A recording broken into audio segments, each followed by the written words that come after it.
It is 9 in the morning, and the school bus is picking up children from the neighborhood. Children avail this type of transport every day. In the evening again, the bus drops the children at their homes. The bus is the school's lifeline and the preferred transport of all children. In the same way, plants also have specific tissues which act as lifelines. These tissues transport nutrients to different parts of the plant. This lesson is about the transportation of water and nutrients to different parts of the plant body. By the end of this lesson, you will be able to describe the process of transportation in plants. Describe the vascular tissue in plants. Explain how water and minerals are transported through the xylem. And explain how food is transported through the phloem. Hi, I'm Cabby, and this is my solar-powered taxi. I am out to create a record for the longest drive made on solar power. Why don't you join me?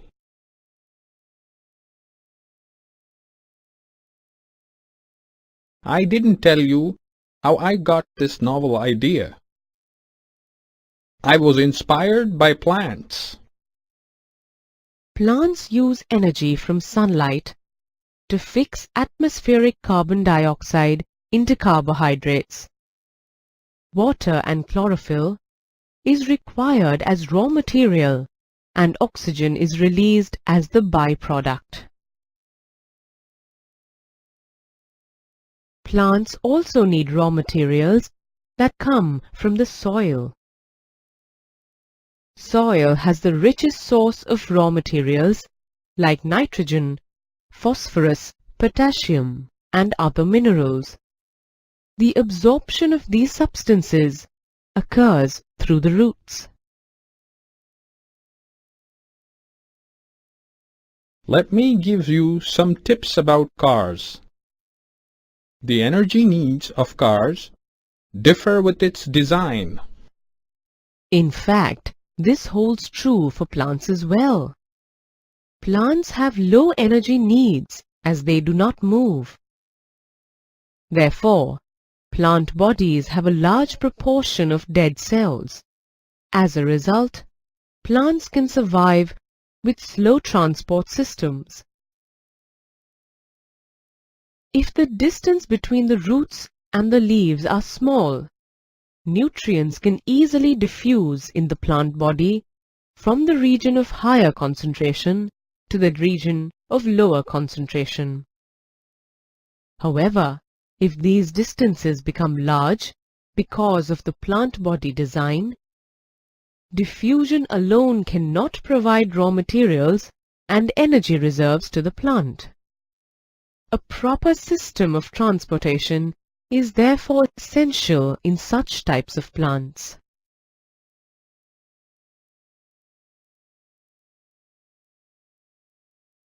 There's a fix to every problem. Tall plants have transport systems called vascular tissues, which move raw materials from the roots and food from leaves. This happens through two sets of conducting tubes that work independently. The xylem moves water and minerals from the soil to the plant. The phloem transports food from the leaves to different parts of the plant. Xylem tissue is present in the roots, stems, and leaves. It has 4 different types of cells: tracheids, vessels, xylem fibers, and xylem parenchyma. Of these, only tracheids and vessels are interconnected to form a continuous system of water-conducting channels that reach all parts of the plant. As you can see, I take good care of my cab. Everyone needs nourishment. Plants get their nourishment from soil.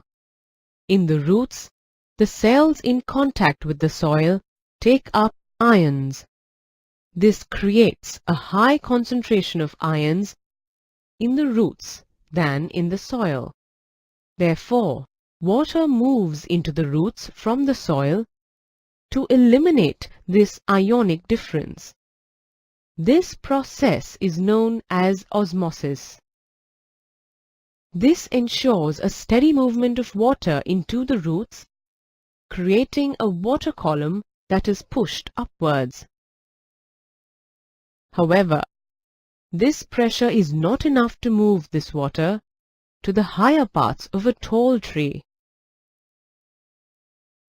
Plants use the process of transpiration to move water in the xylem up to the highest parts of the plant body. Let's see how. Evaporation of water in plants takes place from the spongy mesophyll cells to the intercellular spaces present in the leaves and finally through the stomata to the atmosphere. This creates a suction which pulls water from the xylem cells of roots to higher parts. This loss of water in the form of vapor from the leaves and stem is known as transpiration. It seems we've come a long way from home. Let me tell you something about my cab. She needs to be cooled every now and then to perform her best. Transpiration helps to cool the plants and to get rid of excess water.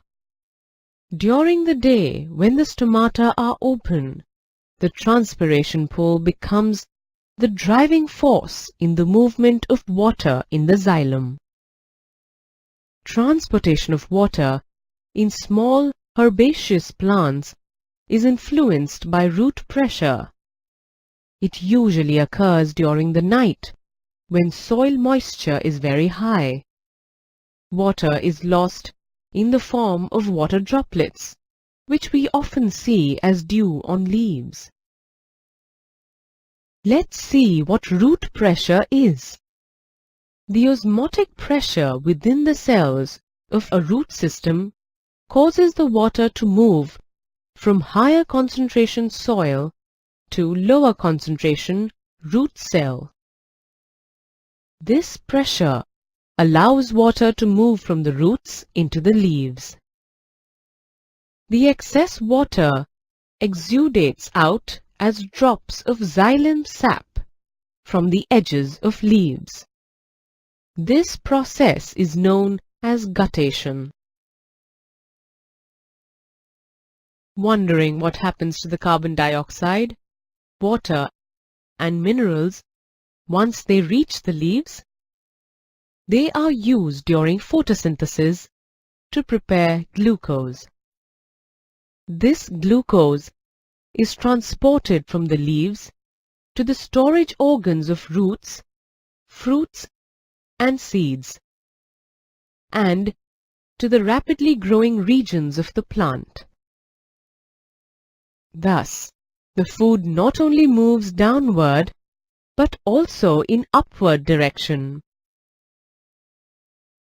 Transportation of soluble substances like sugars, amino acids, and hormones by phloem tissue is called translocation. Sugar is translocated in the form of sucrose. Phloem is made of 4 types of cells: sieve tubes, companion cells, phloem fibers, and phloem parenchyma. Translocation takes place in the sieve tubes with the help of adjacent companion cells. Simple physical forces bring about transportation in xylem while translocation in phloem happens by using energy in the form of adenosine triphosphate, ATP. Here's a detailed look at the process of translocation of glucose from the leaves to the roots. Water molecules move up the plant body by transpiration. Some water molecules move into leaf cells by osmosis. Glucose molecules in the leaves are transferred to phloem tissue using energy from ATP. This process is called active transport. This high concentration of sugar in the phloem causes water to move from adjacent cells to the phloem by osmosis. It creates an osmotic pressure in the leaves, which eventually results in translocation of solutes from its region of higher concentration to the region of low concentration, like root or other storage organs. Finally, sugar molecules move to the root system.